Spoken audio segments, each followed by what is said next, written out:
Yes, the Chinese EV revolution has made its way here too. The number of features they can load onto cars is unmatched, and the best part about it is that, unlike a decade or two ago, the drivability is just about as good as any other Korean or Japanese manufacturer. They're smooth, they're luxurious, they're comfortable and quiet.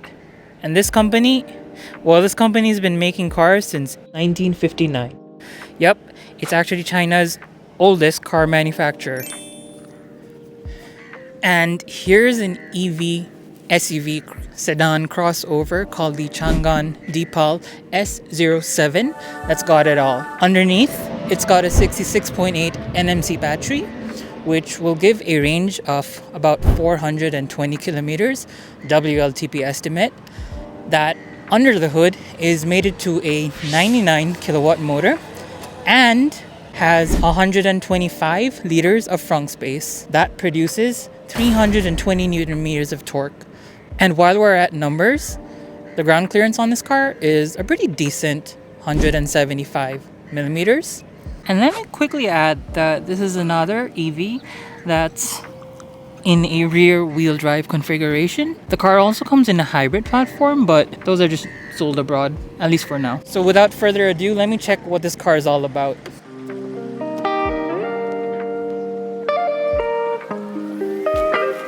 Driving this car, you immediately feel like you're wrapped in a cocoon of like luxury and sophistication. Driving this car actually feels like pretty damn cool. Honestly, like showing off your newest gadgets on the road. It's massive. Like, let me get that straight out. Lengthwise, breadthwise, wheel size, the rims are like 20 inches. The wheels themselves are even bigger.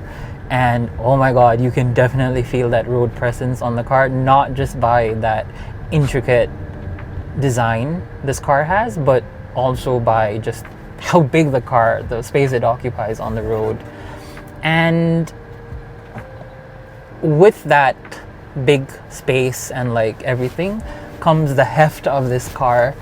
It's not a sporty fast car. Foot down, it slowly picks up speed. This is eco mode, by the way.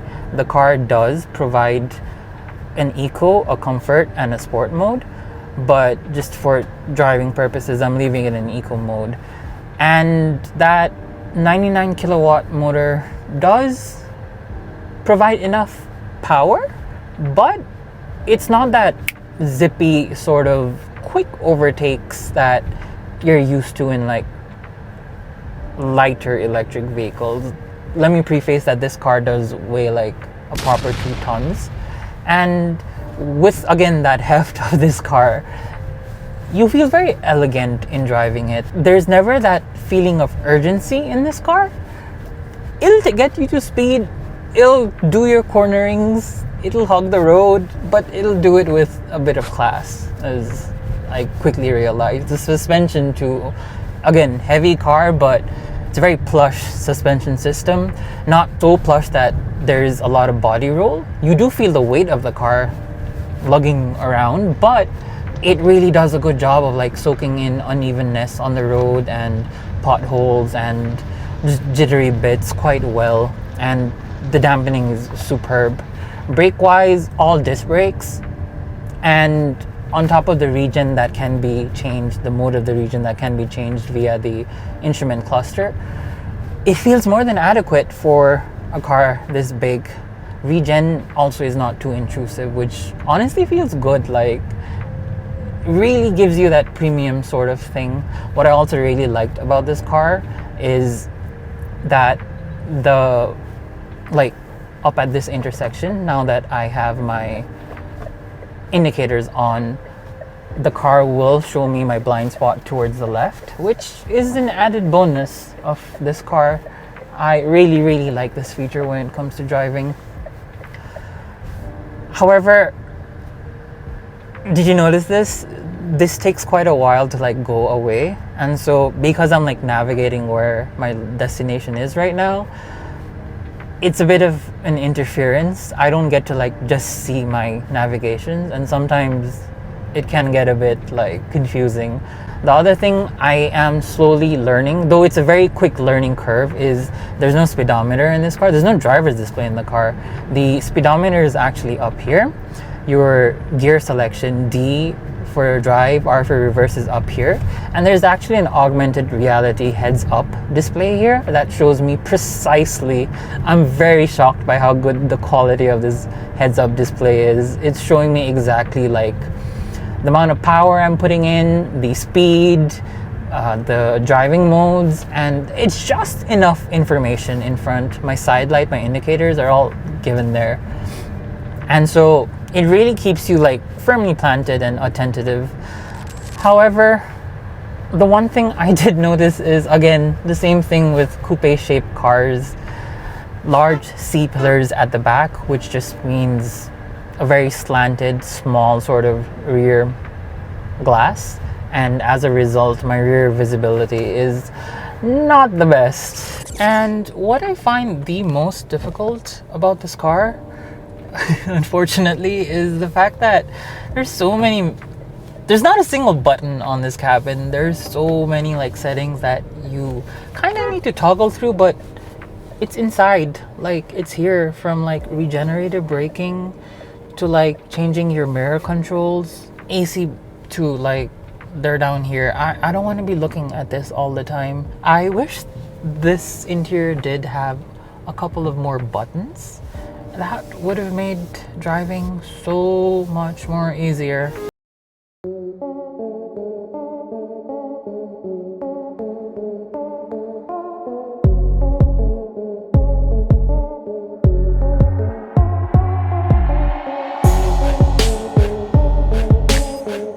On this car, it's super futuristic and sleek.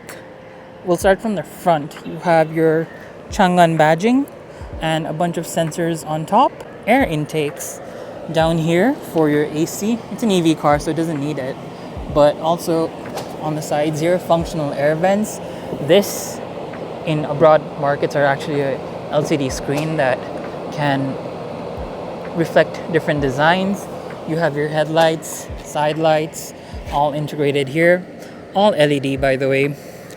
And then something fun about this is that the Changan tri-aero sort of design is actually a homage to their early history in the 1900s of making barrel guns. Yep, you heard that right. Then you have your lip. It's pretty significant on this car. Coming down, these are massive tires, like 20-inch rims, 255 45s. Pretty prominent sort of like side skirt plates. You have automatic mirrors with side lights, again LEDs here, one of your 360-degree cameras here, and then because these are frameless doors, the windows actually just automatically roll up and down like that. These glasses are also double layered, so the front insulation is really good. The rear is not double paned glass windows, but overall cabin insulation on this car is pretty good. And then coming to the back, you have a charger port here. So the car supports both AC as well as DC charging, and there are different ways to charge this car, in fact. So let's start off with the slowest granny charger, a 3.3 home wall charger. Considering that it's a 66.8 kilowatt hour battery, it's probably going to take you almost a day to charge the car, but luckily this does accept up to 11 kilowatts of fast AC charging, which will significantly bring down the charging time to about an overnight charge. You can also connect a DC gun here, and the Changan claim time is 30 to 80% in about 30 minutes. So the car does accept up to 87 kilowatts, meaning theoretically it's supposed to be in under 45 minutes, but we all know that EV charging curve where that slowly increases and then decreases again post 80%. So expect anywhere close to an hour or even a bit more.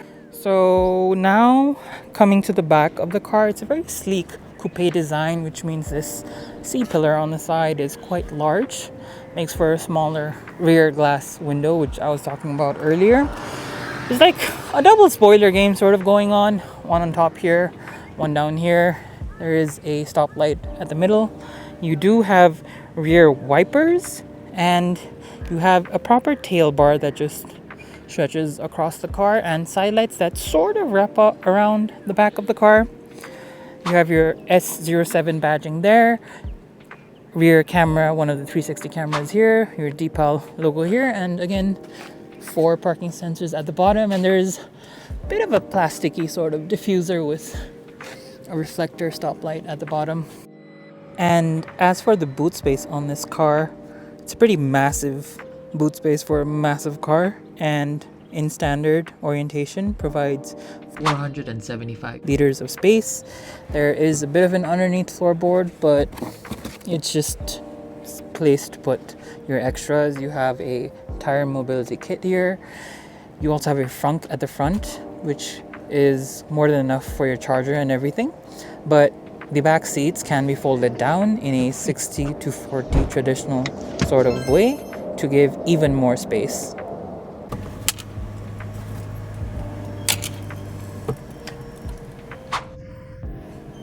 The Changan interiors, it's got memory seats, by the way.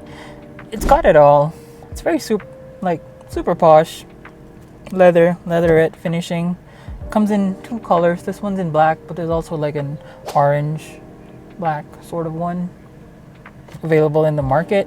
It's got ambient lightings around, and it's got a panoramic moonroof. It doesn't open, but biggest moonroof that I've seen in like most cars other than Teslas. It does not have a driver's display, but it instead has a augmented reality sort of display here that projects onto the windshield, and so when you're looking dead straight ahead, you exactly know what sort of information the car provides for you. Over here, there is a bit of a sensor, but it's more of a driver fatigue sensor, so it like alerts you when you're distracted. The center console is a 15.6 inch sunflower display, as Changan calls it, because it rotates according to where you are. Like right now, it's towards me. And it's got 14 speakers all around, and including 2 in the headrest, so that is like super cool. It's got a 40-watt wireless charger with a bit of a air vent port, because you know how wireless chargers really heat up your phone. But because this car is mainly available in left-hand drive, not right-hand drive like the one I have in Nepal, it's on the left side. It's kind of weird. The car comes with a dual zone climate, one on this side, one for the passenger side, and actually a third zone climate for passengers, occupants at the back. It's got a 2.5 PM air filter in case you're worried about air quality in the country right now. And on top of that, it's actually got a negative ionizer, just like the Omoda, where by negative ionizer, I mean it charges air molecules inside here negatively so that it sticks onto dust particles, pollutants, and then drops it down. So when you have air circulation on here, it just circulates the cleaner air on top. And the car has a lot of gesture control. So like, I can do this for it to take a photo. I can do this to pick up a call, and then I can raise the fist, like my fist like this, to stop, pause music. And what I think is most intuitive is I can do this for the car to mute. As for the driver's seat of this car, wooden finishing here, one touch for all windows. This is actually your door open button, lock, window lock unlock button, big cubby for a big large water bottle. There's more space here, one of the several 14 speakers in the car there. And then the seats are memory inside the car. On the right hand side are stalks for your gear, so foot on the brake, up for reverse. It comes automatically with a camera is turned on, down for drive, and then you press the button on the side and it shifts into park. On the left stalk though, you have everything else, your indicators, and then your high beam vehicle headlights are turned on there, and then with a push on the side you actually activate your wipers. Two pretty decently tall size cubbies here, And then you have an armrest that opens in the middle. It's actually cooled. There's an air vent at the bottom. Both the seats at the front come with cooling. Moving on to the ceiling, your rear view mirror is up here. You have a camera. You have touch sensitivity lights. And then your hazard lights are up here. And then your controls to close and open the sunroof are here. There's also an SOS button here, but I don't know what Changan have programmed this button to do. Then you do have your sun visors here with a bit of a flap for your mirrors, vanity mirrors. Your passenger seat also has 4-way adjustment. Dashboard finishing is pretty good. Push for glove box, and it's a normal size glove box. As for the rear seats on this car, it's quite low, even though it's such a big car, and seating is very, very relaxed. Got tons of knee room, good footwell room at the bottom, good shoulder room here, and good headroom, even though it's a coupe shaped car. It's got a really, really big center armrest. In fact, the entire middle seat folds down. 2 storage holders for your cups and coffee. A phone holder goes in quite perfectly. You got 3 pair of seat belts at the back, and then ISOFIX points. As for rear occupants, you do get a AC, 1 AC vent. This is your third zone AC that I was talking about, where you can customize your fan speed, your temperature, and then here's the fun part. You can actually move the seat behind and in front. Like, that's pretty cool from the back seat. So I never thought I'd need that, but hey, here we are. And a plus is that I also have controls to the sunroof from the back, which usually is just available.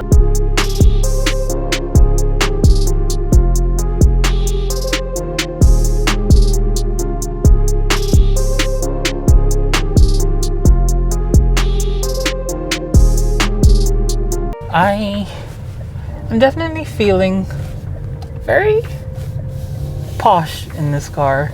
The way this car just smoothly accelerates. This car is not a sedan. It's not a SUV either.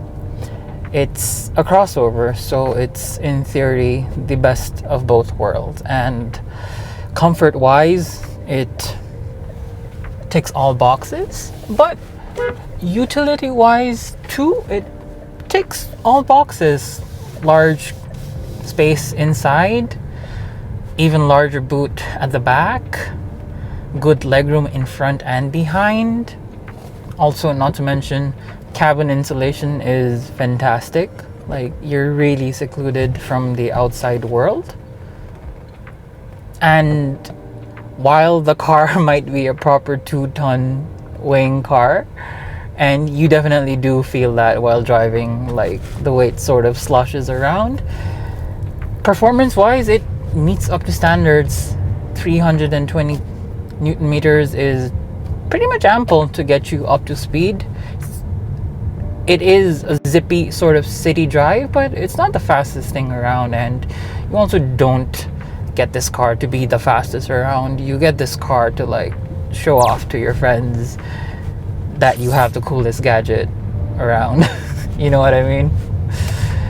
And as for features on this car, like, I am just blown away by the number of features this car provides, both on the outside in terms of like preventive safety features, but also on the inside. Like, check out the infotainment video. It's going to be a long one because there's just so much to dig into on the software that this car provides, and just a lot of things that just makes driving more pleasurable. Seating quite comfy, your AC works quite well, also AC vents at the back, a decent range for like intercity traveling, a good DC fast charging. It ticks all the boxes, and it really begs me to ask the question, how much car is too much in the 21st century? Like, where do you draw the borderline between like feature on all these cars and just gimmicks. And I, for one, think that this car is more than enough. It was quite the pleasure to drive, and I hope you liked this review. So let me know what you think about it. Drop a comment. Let me know if you have any other questions, and I'll see you on the next one.